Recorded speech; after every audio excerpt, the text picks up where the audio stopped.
ओम शांति। आज की अव्यक्त मुरली 19 अप्रैल सन 1973 से लिया गया है, जिसका शीर्षक है प्रत्यक्षता का पुरुषार्थ।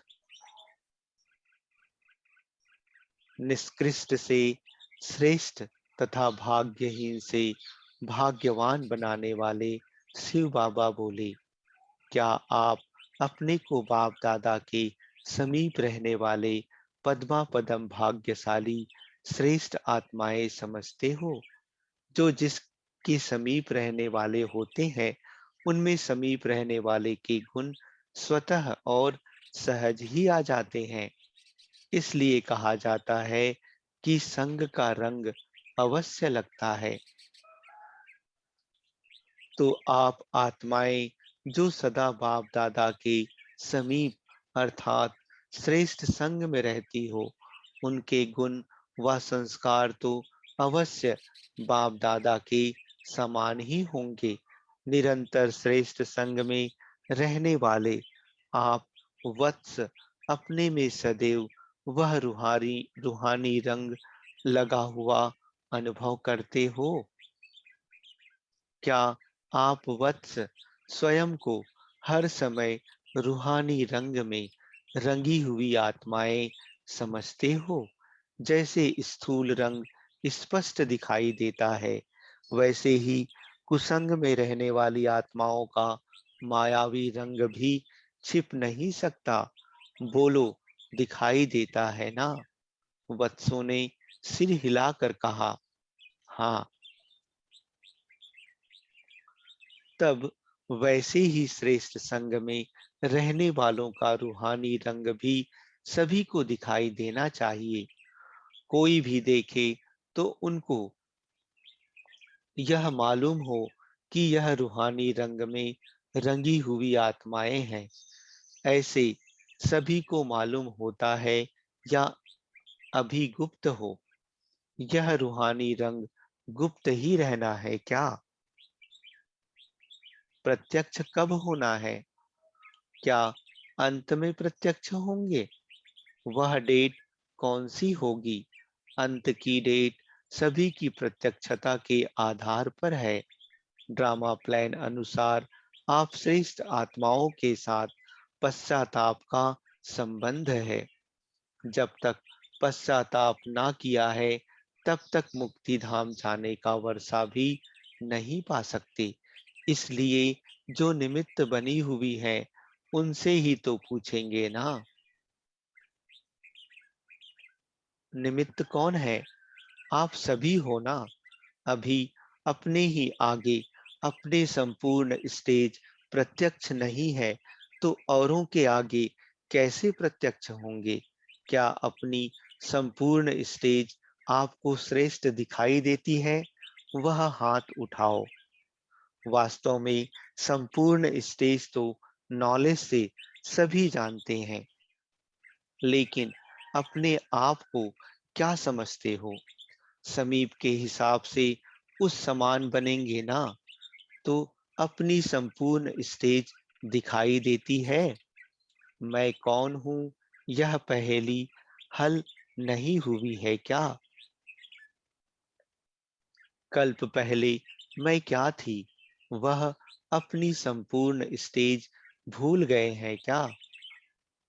औरों को तो 5,000 वर्ष की बात पहले याद दिलाती हो। पहले पहले जब आते हैं तो पूछती हो ना कि पहले कभी मिले थे। जब औरों को कल्प पहले वाली बातें याद दिलाती हो, तो याद दिलाने वालों को अपने आप की याद तो होगी ना। दर्पण स्पष्ट नहीं है? जब दर्पण स्पष्ट होता है तो पावरफुल होता है, तो जो जैसा है वह वैसे ही दिखाई देता है।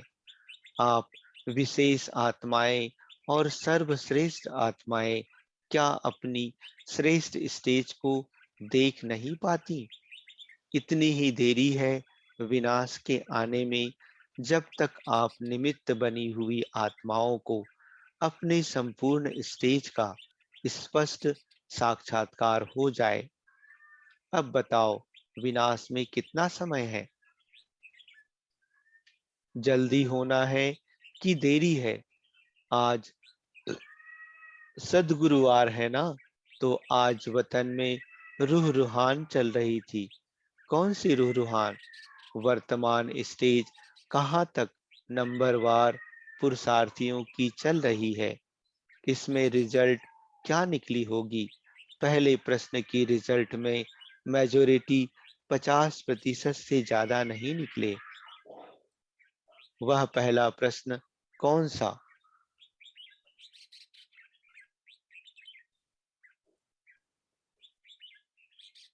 इस वर्ष का जो महत्व सुनाया था और डायरेक्शन दिया था कि यह वर्ष विशेष रूप में याद की यात्रा में रहना है व अव्यक्त स्थिति में स्थित रहते हुए वरदान प्राप्त करने हैं। तो डायरेक्शन प्रमाण जो वर्ष के आदि में अटेंशन और स्थिति रही, वह अभी है। अभी है। जो अव्यक्त वातावरण व रूहानी अनुभव पहले किए, क्या वही रूहानी स्थिति अभी है? स्टेज में व अनुभव में फर्क है। जैसे सभी सेवा केंद्रों का आकर्षणमय वातावरण जो आप सभी को भी आकर्षण करता रहा, वही क्या सर्विस करते हुए नहीं बन सकता है? इस प्रश्न के रिजल्ट में सुनाया कि 50% रिजल्ट नहीं था। दूसरे प्रश्न में रिजल्ट 60% ठीक थी। वह कौन सा प्रश्न? सर्विस की रिजल्ट व उमंग उत्साह में रिजल्ट बहुत अच्छी थी, बहुत अच्छी है, लेकिन बैलेंस कहाँ है? अगर बैलेंस ठीक रखो तो बहुत शीघ्र ही मास्टर सक्सेसफुल होकर अपनी प्रजा और भक्तों को ब्लीस अर्थात आनंद देकर इस दुख की दुनिया से पार कर सकेंगे। अभी भक्तों की पुकार स्पष्ट और समीप नहीं सुनाई देती है, क्योंकि आपको स्वयं ही अपनी स्टेज स्पष्ट नहीं है। यह है दूसरे प्रश्न की रिजल्ट। तीसरा प्रश्न है, संपर्क व संबंध में स्वयं अपने आप से संतुष्ट व अन्य आत्माएं कहाँ तक संतुष्ट रहीं? सर्विस में व प्रवृत्ति में। सेवा केंद्र भी प्रवृत्ति है ना, तो प्रवृत्ति में व सर्विस में संतुष्टता कहाँ तक रही? इसमें माइनॉरिटी पास है, मेजोरिटी 50-50% है। अभी है, अभी नहीं है, आज है, कल नहीं है। इसको 50-50 कहते हैं ना। इन तीनों प्रश्नों से चलते हुए वर्ष की रिजल्ट स्पष्ट है ना। सुनाया था कि इस वर्ष में विशेष वरदान ले सकते हो, लेकिन एक मास ही वरदानी मास समझ अटेंशन रखा। अब फिर धीरे धीरे समयानुसार वरदानी वर्ष भूलता जा रहा है।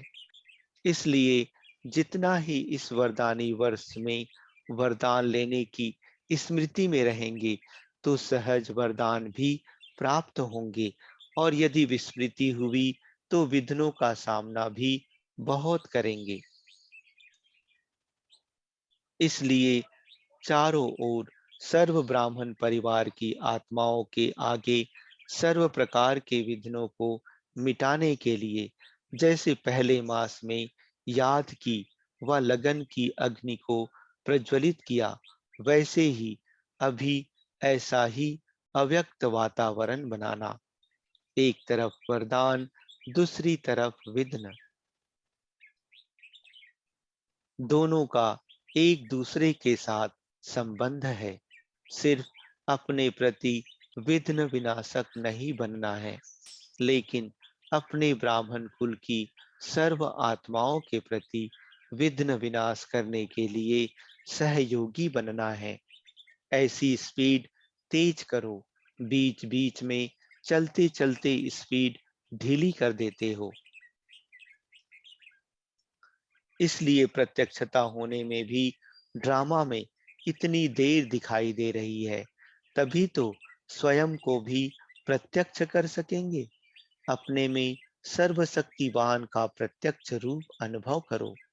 एक दो शक्ति का नहीं, सर्वशक्तिवान का। मास्टर सर्वशक्तिवान हो ना, कि दो चार शक्तिवान की संतान हो। सर्वशक्तिवान को प्रत्यक्ष करो।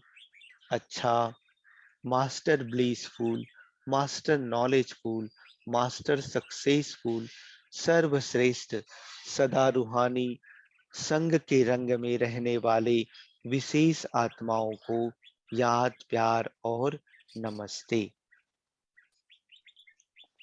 इस मुरली की विशेष बातें, जैसे कुसंग में रहने वाली आत्माओं का मायावी रंग छिप नहीं सकता, वैसे ही श्रेष्ठ संग में रहने वाली आत्माओं का रूहानी रंग भी दिखाई देना चाहिए।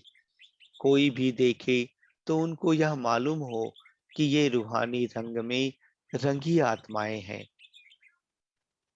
अच्छा, ओम शांति।